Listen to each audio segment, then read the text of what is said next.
Their tact is they want to try to mend fences. They don't have to be in a rush. I mean, technically, you've really got until February to pull the trigger on a trade. I don't know if you want to wait that long. At the trade deadline. Yeah, at the deadline. Mm-hmm. But right now, why rush into a deal with a Western Conference team or any team?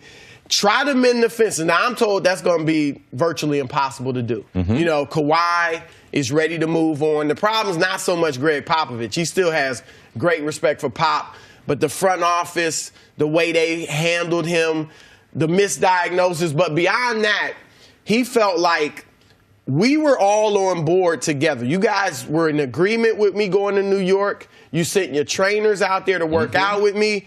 And when the press, the media went off on Kawhi because he wasn't on the bench during the playoffs, the Spurs never stepped up to say, hey, we knew he was going to New York. We're all on the same page. He felt like they left him to hang out to dry. And so he's L.A. or bust. Not so much Lakers or bust. They're the first choice, but he's L.A. or bust. So I think, though, right now, try to mend the fences. If that doesn't work, then see what the Eastern Conference team will offer. Are you concerned, though, because Kawhi is a little bit different? Yeah. As far as, you know, what he really wants. A lot of people don't know. They don't know Kawhi. There's not a lot of people that are really, really close to him.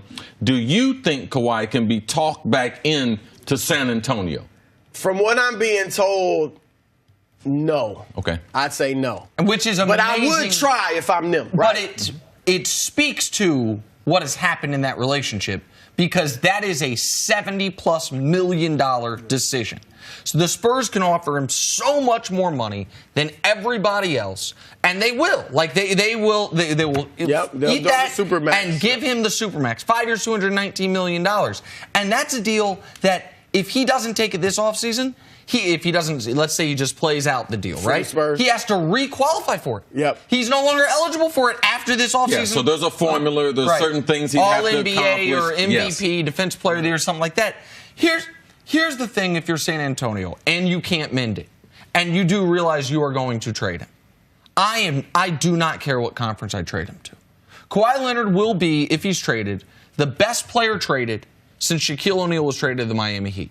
Period, point blank. Kawhi Leonard is better than Dwight. He's better than. I'm not counting LeBron going to Miami, which was a free agency thing. The best player traded in this league in almost 15 years, if Kawhi Leonard is traded. If you are the person giving that player up, you have to simply take the best available offer. You cannot say, well, it's not as good of an offer as LA, but at least he goes out east. If you are the team giving up the best player traded in 15 years in this league, you have to trade him to whomever's giving you the best return. I do agree, and I think at the end of the day, you get to that point. Because I've talked to GMs who are insistent you don't trade them to your conference. However, at the end of the day, you do what makes your team best. But right now, I wouldn't go there. Right now, see if an Eastern team will offer more in hopes of winning the title, Boston or Philly, and then convincing him to stay. Cleveland, I heard you guys talking earlier. If LeBron decides to stay for 1 year, because he doesn't have to become a free agent, right? Stay for 1 year. If I'm Cleveland, I'm going for Kawhi.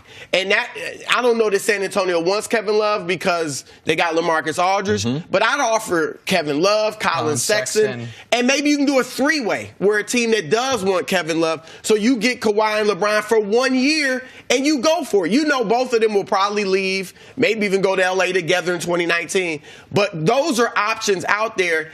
And then if I can't get something I like, look, I'll take Brandon Ingram, Kyle Kuzma, and maybe if you want Lonzo Ball. But you do that on the back end. Exactly. I'd explore everything else first. Well, who has the leverage then? I mean, you are talking about an elite player. Nick laid out the elite type of player Kawhi is, but the Spurs are in no rush. If you're an Eastern Conference team, if you're Philadelphia, if you're Boston, do you believe you can convince him to stay if you get him there for a year? Or is there taking that risk because you know at the end of 1 year he could be gone? I wouldn't do it if I was Philadelphia because I don't think he's going to stay.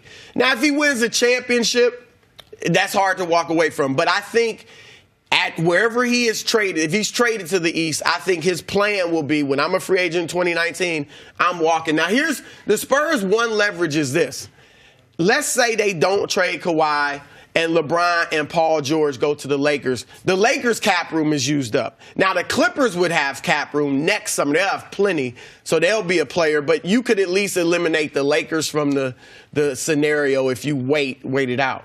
But the other problem with Kawhi making it so clear he only wants to go to L.A., and then the Spurs reportedly saying we only want to trade him to the East, is the teams in the East are going to give you a worse package. Yes. Because they don't think he's going to stay. Like, if you thought you were trading for Kawhi Leonard, and when you traded for him, he was signing an extension, what does Boston not put on the table other than Jason Tatum? Nothing.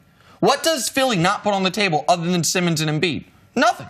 Like, if you think we're getting Kawhi for 5 years. But they would know that you're saying so the Spurs shouldn't have came out and said we're only dealing with the East. No. What I'm saying is Kawhi making it clear he wants L.A. weakens what teams from the East will offer, which further goes to the point that I'm trying to make, which is the Spurs cannot eliminate. He doesn't care. Kawhi doesn't care about that. No. He's like, I don't care what they offer. I don't want to play there. No. I don't agree with you as far as the trade with the East. Like Danny Ainge, just because San Antonio said we're only going to trade them to the East, that doesn't mean Danny Ainge and them are going to give them, we'll give them our second or third best offer. No. Because in that East, Philadelphia could be also getting better. So why wouldn't you still make your best offer if you're trying to land the prospect? Okay, I don't have that same thinking. I'm sorry to interrupt. I just want to make this clear. I don't think the Spurs comments make the Celtics or Sixers give a worse offer. I think Kawhi's reportedly only going to sign an extension in L.A. That makes them give the worst offer, right? Because they don't think they're going to be able to keep him long term. Thanks for watching. Subscribe here to get the latest from the show. Also, be sure to check out more of the best clips from First Things First, or go watch a few segments from our other shows.